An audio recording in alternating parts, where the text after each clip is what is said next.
नमस्कार students, political science की class में आप सबका स्वागत है। आज का हमारा टॉपिक शुरू करने जा रहे हैं हम decline of legislature. Decline of legislature अर्थात विधायिका की शक्तियों में ह्रास या कमी। कल हमारा टॉपिक चला था विधायिका क्या है, कितने प्रकार से होती है, कितने सदन की होती है, अलग अलग देशों में विधायिका को क्या कहा जाता है, विधायिका के मुख्य कार्य क्या क्या हैं, ये सब हम पढ़ चुके हैं। आज का हमारा टॉपिक रहेगा कि विधायिका की शक्ति में ह्रास हो गया है या सरकार का एक अंग विधायिका की शक्तियों में कमी आ गई है। तो हम ये देखेंगे कि जब एक अंग में कार्यों में कमी आ जाती है तो दूसरे के कार्य बढ़ जाते हैं। तो यहाँ हम देखेंगे कि सबसे पहले ये बात किसने कही थी कि विधायिका की शक्ति में कमी आ गई है और इसका कारण क्या है। विधायिका की शक्ति में कमी आने का कारण क्या क्या हैं, किस विचारक ने ये कहा। तो देखिए, Lord James Bryce. Lord James Bryce ऐसे विचारक हुए थे जिन्होंने सबसे पहले ये विवाद की शुरुआत की थी, ये कहकर कि विधायिका कमज़ोर हो गई है, शक्तिहीन हो गई है। तो ये कहा, लेकिन इस बात की तह तक लॉर्ड ब्राइस नहीं गए थे। लॉर्ड ब्राइस की एक पुस्तक 1924 में आई थी, मॉडर्न डेमोक्रेसी। मॉडर्न डेमोक्रेसी नाम से 1924 की एक पुस्तक लॉर्ड जेम्स ब्राइस की आई थी। इस लॉर्ड जेम्स ब्राइस की पुस्तक मॉडर्न डेमोक्रेसी से ही ये बात प्रारंभ हो जाती है कि विधायिका की शक्तियों में कमी आ रही है। लेकिन लॉर्ड ब्राइस उस तह तक नहीं गए थे कि किस कारण से शक्तियों में कमी आई है। उसके बाद के जो विचारक हैं लॉर्ड हेबर्ट हुए। लॉर्ड हेबर्ट की पुस्तक है न्यू डेस्पोटिज्म। न्यू डेस्पोटिज्म में लॉर्ड हेबर्ट कहते हैं कि नवीन निरंकुशता हो गई। ये बुक उन्होंने 1929 में लॉर्ड हेबर्ट ने लिखी थी और ये कहा था कि अब निरंकुशता है लेकिन नवीन निरंकुशता हो गई है। न्यू डेस्पोटिज्म हो गया है, नवीन निरंकुशता उन्होंने 1929 में लिखी। देखिए, 1924 में लॉर्ड जेम्स ब्राइस ने मॉडर्न डेमोक्रेसी लिखी। उसके ही कुछ सालों बाद में, 5 साल बाद में 1929 में लॉर्ड हेबर्ट ने न्यू डेस्पोटिज्म लिखा और जिसमें बताया कि नवीन निरंकुशता आ गई है। नवीन निरंकुशता किसकी आ गई है? कार्यपालिका की निरंकुशता आ गई है। 1929 में न्यू डेस्पोटिज्म में लॉर्ड हेबर्ट कहते हैं कि ये बात तो सही है कि विधायिका की शक्तियों में कमी हो गई है। ये बात को समर्थन दिया, लेकिन समर्थन देने में क्या कहा, इसका कारण बताया।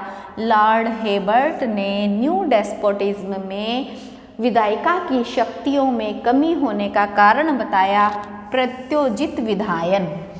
प्रत्योजित विधायन, देखिए, डेलीकेटेड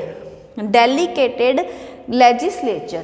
देखिए, इसे कहते हैं डेलीकेटेड लेजिस्लेचर, यानी कि क्या है, प्रदत्त माने प्रदान कर दिया है, प्रदत्त या प्रत्यायोजित या अधीनस्थ विधायन। ध्यान रखिए स्टूडेंट, अधीनस्थ विधायन या कार्यकारी विधायन एक ही है। ये सब या है, प्रदत्त व्यवस्थापन या अधीनस्थ विधायन या कार्यकारी विधायन या नियम बनाने वाला विधायन।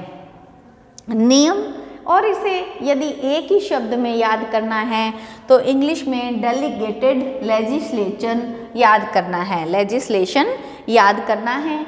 लॉर्ड हेबर्ट ने लॉर्ड ब्राइस की बुक डेमोक्रेसीज में मॉडर्न डेमोक्रेसी 1924 का समर्थन किया और बताया कि हाँ, ये बात तो लॉर्ड ब्राइस ने सही कही है। मॉडर्न डेमोक्रेसी में 1924 में ये बात तो उन्होंने सही कही है, क्या कि विधायिका की शक्तियों में ह्रास हो गया है, लेकिन उसका कारण ये है कि लेजिस्लेशन ने अपना जो काम है वो प्रदान कर दिया है कार्यपालिका को, और डेलीगेटेड लेजिस्लेशन को निम्न नामों से पुकारा जाता है: अधीनस्थ विधायन, कार्यकारी विधायन, नियम बनाने वाला विधायन। तो देखिए, अभी मैं इसको अच्छे से समझा देती हूँ कि लॉर्ड हेबर्ट ने न्यू डेस्पोटिज्म में क्या बात कही थी। लॉर्ड हेबर्ट कहते हैं कि प्रदत्त व्यवस्थापन के कारण से व्यवस्थापिकाओं की शक्तियों में ह्रास हो रहा है, और उस ह्रास का कारण ये है कि जो व्यवस्थापिका है वह समय भाव के कारण, और जो कानून है, कानून का की जटिलता इतनी है कि व्यवस्थापिका में जनता के प्रतिनिधि जाते हैं लोक सदन और राज्यसभा में। लोकसभा और राज्यसभा में जनता में से चुनकर लोग जाते हैं, जनता के प्रतिनिधि जाते हैं। वो बहुत अधिक पढ़े लिखे नहीं होते हैं, अधिकांशतः वह बहुत अधिक पढ़े हुए नहीं होते हैं, और कानून की तो जटिलता अधिक होती है। तो कानून की जटिलता के कारण से, और जो सांसद चुनकर जाते हैं उनके पास में समय का अभाव रहता है, और कानून इतना जटिल रहता है कि वह जटिलता का जो कारण है वह लोकसभा मेंबर को कानून निर्माण नहीं करने देता, और कानून का जो केवल मूल ढांचा है वह सांसद करते हैं। तो केवल मूल ढांचा का काम जो है वह व्यवस्थापिका करती है, लेकिन उस मूल ढांचे पे कोई भी प्रकार से नियम बनाना, विस्तृत नियम बनाना या उपनियम बनाना, धाराएं बनानी, रूल रेगुलेशन बनाने, ये जो सारे के सारे काम है वह सचिव करते हैं। अर्थात जो मूल बात है, मूल काम है, वह काम तो नौकरशाही ने किया है, और केवल एक ढांचा बनाने का काम व्यवस्थापिका ने किया है। व्यावहारिक स्तर पे उस कानून को लागू करने और विस्तृत नियम, उपनियम और उसके लिए धाराएं बनाने कार्यपालिका करती है। कार्यपालिका अर्थात स्थायी कार्यपालिका। देखिए, कार्यपालिका दो प्रकार की होती है, एक स्थायी कार्यपालिका, एक अस्थायी कार्यपालिका। स्थायी कार्यपालिका जिसमें सारे प्रशासनिक अधिकारी होते हैं, मुख्यतः प्रशासनिक अधिकारी होते हैं, और अस्थायी कार्यपालिका जैसे कि मंत्री वगैरह ये सब होते हैं। तो अस्थायी जैसे प्रधानमंत्री, मंत्री हो गए। यहाँ पे देखिए, जो स्थायी कार्यपालिका है और कार्यपालिका है वह क्या करती है, विस्तृत नियम बनाती है, कानूनों को लागू करवाती है। कानूनों को लागू करवाने से पहले विस्तृत नियम बनाते हैं, उप नियम बनाती है, धाराएं बनाती है, रूल रेगुलेशंस बनाती हैं, और उन रूल रेगुलेशन को भी उसी प्रकार मान्यता मिलती है जैसे कि कानून को मिलती है। जैसे मैं तुम्हें उदाहरण के रूप में बताती हूँ, जीएसटी पे सभी के सभी रूल है हंसमुख अंधिया ने बनाए, और ये मान्य भी कैसे होते हैं, एक कानून के जैसे होते हैं। लेकिन जीएसटी की बात का केवल एक बात करने का जो ढांचा बनाया था वो व्यवस्थापिका ने बनाया है, जबकि सारे के सारे रूल रेगुलेशन हंसमुख अंधिया ने बनाए थे, और वो कार्यपालिका। तो हम ये कह सकते हैं कि व्यवस्थापिका का बहुत सारा कार्य कार्यपालिका द्वारा किया जाता है। यह है व्यवस्थापिका का प्रदत्त विधायन, प्रत्यायोजित विधायन, डेलीगेटेड लेजिस्लेशन, कार्यकारी विधायन, अधीनस्थ विधायन। तो यहाँ पे छोटा प्रश्न जरूर पूछा जाता है कि प्रत्यायोजित विधायन क्या है। तो हम ये कह सकते हैं व्यवस्थापिका के समय अभाव के कारण से, कानूनों की जटिलता के कारण से। कानून निर्माण का मुख्य कार्य तो व्यवस्थापिका का है, लेकिन जो उसका मूल ढांचा है वो व्यवस्थापिका बना देती है और बाकी उसके ऊपर जो नियम, उपनियम, धाराएं, रूल रेगुलेशन बनाने का काम कार्यपालिका करती है। इस प्रकार से व्यवस्थापिका की शक्तियों में तो ह्रास हो रहा है और कार्यपालिका की शक्तियों में वृद्धि हो रही है। देखा जाए तो संख्यात्मक दृष्टि से व्यवस्थापिका की शक्ति बढ़ी है, संख्या की दृष्टि से व्यवस्थापिका की शक्ति बढ़ी है, लेकिन व्यवहार में कार्यपालिका एक अधिक शक्तिशाली संस्था बन रही है। तो व्यवहार में कार्यपालिका एक अधिक शक्तिशाली संस्था बन रही है। यहाँ पे लॉर्ड हेबर्ट के न्यू डेस्पोटिज्म के बाद में रैमजे म्योर आए, ब्रिटेन के थे ये, और रैमजे म्योर आए। इन्होंने एक पुस्तक लिखी, हाउ ब्रिटेन गवर्नड। ब्रिटेन कैसे शासन करता है, हाउ ब्रिटेन इज गवर्नड, तो ब्रिटेन में शासन कैसे होता है। तो इन्होंने बताया कि होता क्या है कि बात तो लॉर्ड जेम्स ब्राइस की सही है। लॉर्ड जेम्स ब्राइस की जो 1924 की मॉडर्न डेमोक्रेसी बुक में बात तो सही कही है कि व्यवस्थापिका की शक्तियों में ह्रास हो गया है। तो इन्होंने उसका कारण क्या बताया, इन्होंने कारण बताया कि जो नौकरशाही है, प्रशासनिक विभाग है, नौकरशाही स्वामी बनने की कोशिश में है। नौकरशाही जो है प्रशासनिक विभाग है, क्यों? क्योंकि अभी मैंने तुम्हें बताया नियम, उपनियम, रूल रेगुलेशन, धाराएं, ये सब कार्यपालिका करती है। तो क्योंकि कार्यपालिका में जो ये सचिव होते हैं इनको ज़्यादा नॉलेज होती है, ज़्यादा पढ़े लिखे होते हैं, जबकि लोकसभा में और राज्यसभा में बहुत ज़्यादा अधिकांशतः पढ़े लिखे नहीं होते। रैमजे म्योर जो कि ब्रिटेन के थे, उन्होंने एक पुस्तक लिखी, हाउ ब्रिटेन इज गवर्नड। तो यहाँ पे उन्होंने बताया कि नौकरशाही जो है वह स्वयं स्वामी बनने के लिए ललायित है, नौकरशाही स्वामी बनने की कोशिश कर रही है। और रैमजे म्योर ने एक बहुत बढ़िया बात कही है, कहते नौकरशाही फ्रैंकलिन के दैत्य की जैसे है। रैमजे म्योर कहते कि नौकरशाही फ्रैंकलिन के दैत्य के जैसे है, जो अपने ही स्वामी को खा जाना चाहती है। अर्थात क्या है, सुनो, एक मंत्री सचिव को बनाता है और सचिव रूल रेगुलेशंस बनाता है और वो रूल रेगुलेशन पूरी जनता पालन करती है, क्योंकि वो तो मान्य है, कानून के जैसे ही मान्य है। लेकिन जब जो मंत्री सचिव को बनाता है, सचिव रूल रेगुलेशन बनाता है और कोई भी अविश्वास प्रस्ताव आता है तो वह किसी सचिव के लिए नहीं आता है। अर्थात यहाँ पे देखा जाए तो किसने किसको बनाया, यहाँ पे मंत्री यानी अस्थायी कार्यपालिका ने सचिव यानी स्थायी कार्यपालिका को बनाया। तो देखिए कि स्थायी कार्यपालिका यानी अपने स्वामी, तो सचिव का स्वामी कौन हुआ, मंत्री। और अविश्वास प्रस्ताव आता है तो किसी भी मंत्री के लिए आता है। यदि पद छोड़ना पड़ता है किसी भी कारण से, अविश्वास प्रस्ताव के कारण से, तो मंत्री पद छोड़ता है, यानी मंत्री खत्म हो जाता है। तो इसलिए रैमजे म्योर ने हाउ ब्रिटेन इज गवर्नड में कहा, ये पुस्तक है, इसमें कहा कि नौकरशाही क्या है, नौकरशाही फ्रैंकलिन के दैत्य की तरह है जो अपने ही स्वामी को खा जाना चाहती है।